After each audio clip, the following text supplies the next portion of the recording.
नमस्कार दोस्तों, जैसे कि हमने पहले भाग में देखा था कि महाशक्तिशाली घटोत्कच और कर्ण के बीच में भयंकर युद्ध छिड़ जाता है और घटोत्कच अपने 1000 राक्षसी माया का प्रयोग करते हैं और वह कभी गायब होकर युद्ध करते तो कभी बादल बन जाते तो कभी पर्वत बन जाते, कभी आकाश में जाकर अनगिनत बाणों की बौछार करते। तो ऐसा चलता रहा दोस्तों।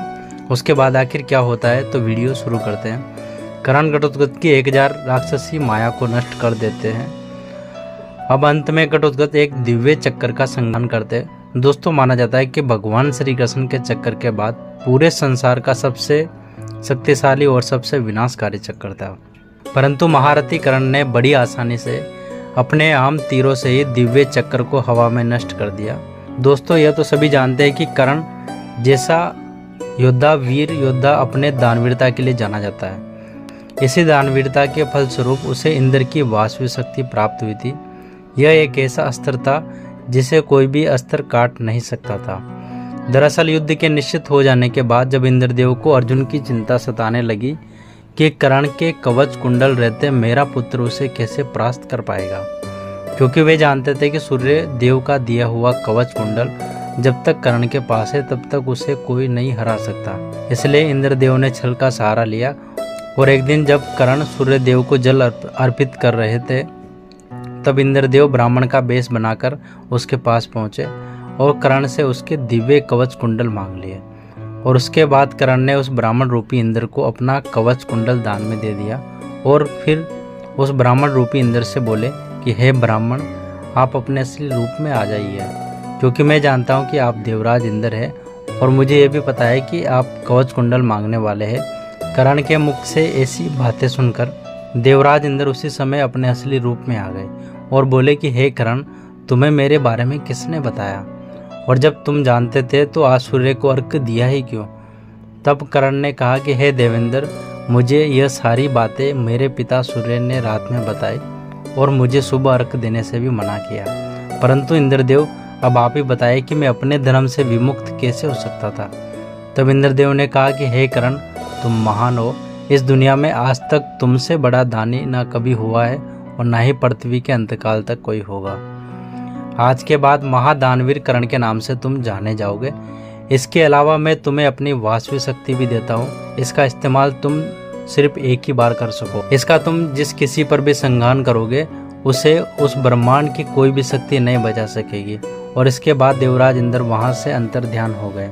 जब महाभारत युद्ध शुरू हुआ तो कर्ण ने अपनी यह शक्ति अर्जुन के लिए बचा के रखी थी, लेकिन भगवान श्री कृष्ण ने भीम और हिडिंबा के पुत्र घटोत्कच को युद्ध में शामिल करके इंद्र की दी हुई वास्तविक शक्ति को चलाने पर विवश कर दिया।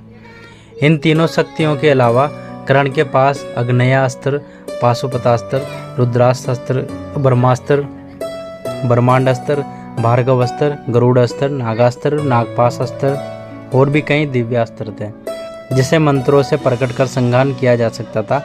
इन अस्त्रों को चलाने के लिए महारथी कर्ण अपने विजय धनुष का इस्तेमाल करते थे। और दोस्तों, महाभारत युद्ध में जिस समय अर्जुन ने कर्ण का वध किया उसी समय कर्ण के हाथों में यह विजय धनुष नहीं था। अगर उस समय उसके हाथों में वो विजय धनुष होता तो अर्जुन कभी भी उसका वध नहीं कर पाता।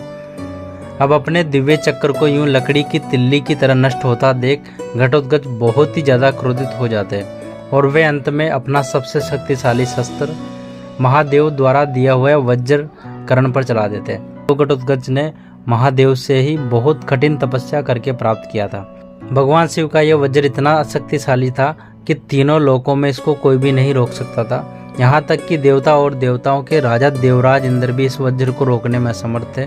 अब घटोत्कच क्रोध में भर के पूरी शक्ति से कर्ण के ऊपर भगवान शिव का यह वज्र चला देते हैं, जिसे देख महारथी कर्ण अपने धनुष को रथ में रखते हैं और रथ से नीचे उतर जाते हैं और वह भगवान शिव के उस वज्र की ओर दौड़ते हैं और उसको हवा में ही अपने खाली हाथों से पकड़ लेते हैं। दोस्तों, इसे देखकर देवता भी आश्चर्यचकित हो जाते हैं। फिर उसके बाद महारथी कर्ण उस वज्र को वापस घटोत्कच के ऊपर ही फेंक देते हैं। फिर घटोत्कच रथ से कूदकर अपनी जान बचाते हैं और वह वज्र घटोत्कच के रथ, घोड़े और सारथी को भस्म कर देता है और धरती में समा जाता है।